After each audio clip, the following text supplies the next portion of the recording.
സർക്കാർ സാമ്പത്തിക പ്രതിസന്ധി നേരിടുന്നതിനിടെ നവകേരള സദസ്സ് നടത്തുന്ന സർക്കാരിനും മുഖ്യമന്ത്രിക്കുമെതിരെ അതിരൂക്ഷ വിമർശനവുമായി രംഗത്തെത്തിയിരിക്കുകയാണ് പ്രതിപക്ഷ നേതാവ് വി.ഡി. സതീശൻ. ഖജനാവിൽ പട്ടി പെറ്റുകിടക്കുമ്പോഴും മുഖ്യമന്ത്രിമാരും മറ്റു മന്ത്രിമാരും നവകേരള സദസ്സ് എന്ന പേരിൽ അശ്ലീല സദസ്സ് നടത്തി ഊരുചുറ്റുകയാണെന്നാണ് പ്രതിപക്ഷ നേതാവ് ആരോപിക്കുന്നത്.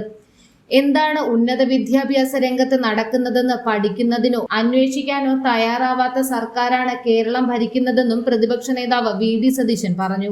ഉത്തരവാദിത്ത ബോധമില്ലാതെയാണ് പ്രശ്നങ്ങളോട് പ്രതികരിക്കുന്നത്. നിരവധി ആൾക്കാരാണ് യൂറോപ്യൻ രാജ്യങ്ങളിൽ പഠിക്കാനായി പോകുന്നത്. എന്നാൽ ഇവിടെ പല കോളേജുകളിലും വ്യത്യസ്ത കോഴ്സുകളിലായി നിരവധി സീറ്റുകൾ ഒഴിവുണ്ട്. ആൾക്കാരില്ലാത്ത അവസ്ഥയിലാണ് ഇത് വരുന്നതെന്നും വി.ഡി. സതീശൻ പറഞ്ഞു.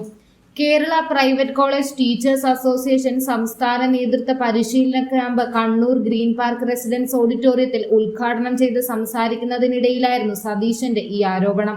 ഈ വിഷയത്തെക്കുറിച്ച് ഇവിടുത്തെ ഭരണപക്ഷം ഇതുവരെ വായ തുറന്നിട്ടില്ലെന്ന് മാത്രമല്ല അന്വേഷിക്കാൻ പോലും തയ്യാറായിട്ടില്ലെന്നും വി.ഡി. സതീശൻ വ്യക്തമാക്കി. ഇവിടെ ഉള്ളതിനേക്കാൾ ഉത്തമമായ പഠന സാഹചര്യമാണ് മറ്റു രാജ്യങ്ങളിൽ ഉള്ളത്. നമ്മുടെ വിദ്യാഭ്യാസ സ്ഥാപനങ്ങൾ ഉന്നതിയിൽ എത്തിക്കാൻ നമ്മൾ തന്നെ മുന്നിട്ടിറങ്ങണം.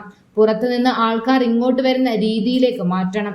പക്ഷെ ഇവിടെ ഇപ്പോഴും ഇഷ്ടക്കാരെ യൂണിവേഴ്സിറ്റി തലപ്പത്ത് നിയമിക്കുക, VC ആക്കുക, ബന്ധുക്കളെ ബാക്ക്ഡോർ വഴി ജോലിക്കെടുക്കുക, അത്തരം കാര്യങ്ങളാണ് നടക്കുന്നതെന്നും അദ്ദേഹം പറഞ്ഞു. അശ്ലീല നാടകമായ നവകേരള സദസ്സ് ഇപ്പോൾ നടന്നുകൊണ്ടിരിക്കുകയാണ്. ഖജനാവിൽ പട്ടി പെറ്റി കിടക്കുന്ന അവസ്ഥയിലാണിപ്പോൾ.